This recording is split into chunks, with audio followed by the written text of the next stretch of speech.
Hey everybody, I'm about to make my two pies for tomorrow for Thanksgiving. They're both the same pie. It's called Pumpkin Pie Surprise.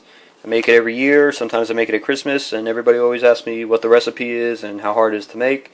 It's actually really easy to make. It doesn't take a long time, and more than likely, if you make it this year, your guests are going to want you to make it every year. So this recipe calls for two pie crusts, and it's a doubled recipe. So if you want to just make one of these, just half the recipe. There's two sections to the recipe. There's a pumpkin layer, and there's a cream cheese layer. So if you want to make it for one pie, half the recipe. But it's easier just to buy the two pie crusts because I'm telling you, these pies go quick. So, whatever, your choice. So what you need is two 9-inch deep dish pie crusts. You need two 8-ounce cream cheese packages at room temperature, so take them out of the refrigerator and let them sit a bit. You need a 2/3 cup white granulated sugar, and 1.5 teaspoons vanilla extract, and 2 eggs. So you put all that stuff in one bowl, and that's for the cream cheese layer. And for the pumpkin layer, what you need is 2 cups of pumpkin puree, and what pumpkin puree is basically mashed up pumpkins.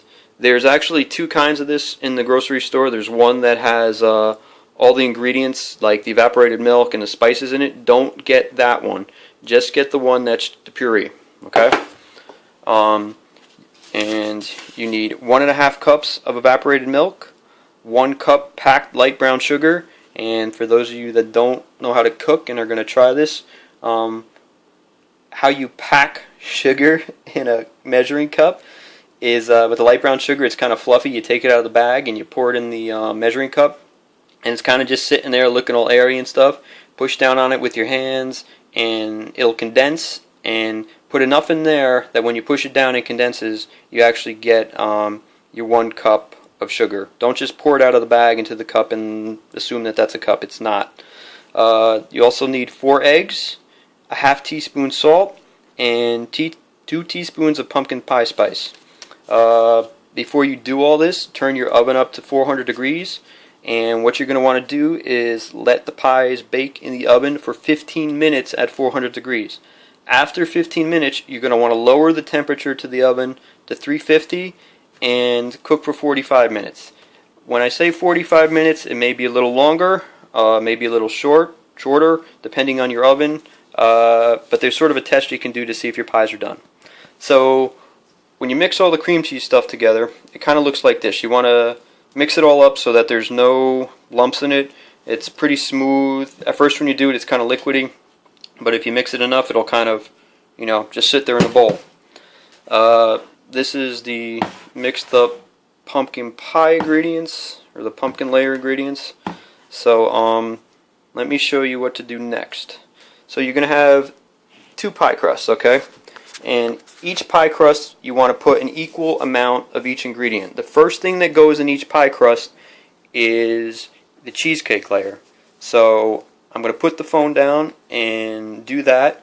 You want to make it, it's kind of hard to split them up in the sense that when I've made the double recipes before, they kind of run over, but we'll see what happens this time. So half of this stuff, the cream cheese layer, in each of these pie crusts, okay? And I will do that and be right back. So this is what the pie crusts look like after you split the batch of the cream cheese ingredients that you made. Make it even on both sides and smooth it out so that you have an equal amount of cream cheese in each side.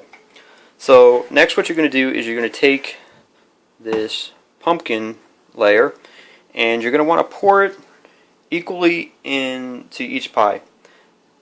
Whenever I make a double batch, it seems like there's too much pumpkin mix, and you don't want to overflow them, because what's going to happen is they're going to spill when they're cooking over the edges of the pie, and they're going to fall on the bottom of your oven, and you're going to have a burning smell, and you probably don't want that. So you want to fill it up probably to right about I would say here on the pie line. You go all around it and stuff, and it'll fill in like a wall of like like this is the edge of the pie crust here. So I will do that and show you what mine looks like. Okay, before you actually pour the pumpkin layer into the pies, put the pies on a cookie pan and layer the cookie pan with tin foil, because this always happens. It always spills over eventually as the cheesecake layer begins to rise. It pushes out the pumpkin layer and it can spill over. And I know right here is going to be a problem because this part of the pie crust broke away and you can already see pumpkin layer start coming out of it. So yeah, so this is how I filled it up. If you can see, there's the pumpkin layer, oops, that goes around the edges here, and it's not overflowing. More than likely what happens as the pumpkin layer, as the cheesecake layer rises, it's going to push the pumpkin up a little and you may have it spilling over a bit. So if you smell something burning fairly soon after you put the pies in the oven, that's more than likely what it's going to be. This right here may be like a dam overflowing, I don't know, we'll find out. But at some point, as the pies cook and the bottom layer stops going up and the pumpkin layer starts to solidify, it'll stop and then the pies will start to cook better and not spill all over the place. So put this batch in the oven for 15 minutes at 400 degrees. After 15 minutes at 400 degrees, lower the temperature of the oven to 350 and cook it for about 45 minutes. Now when I say about 45 minutes, it all depends on your oven. It may take a little longer, it may be shorter, it may just be about 45 minutes. The way you test to see if these pies are done is you take a knife and you stick it into the pie and you pull out the knife, and if there's no pumpkin layer sticking to the knife, like liquidy, and there's no cream cheese layer sticking to the knife, it comes out clean, the pies are done. What you want to do also though is watch to make sure that your crust isn't burning. So 45 minutes is a good rule to start checking the pies. You may want to check them a little before, but keep putting that knife in there to see if it comes out clean. And do it, like if you do it one time and it comes out and there's stuff all over the knife, check it again in 5 minutes after the pies have been in there for 5 minutes longer.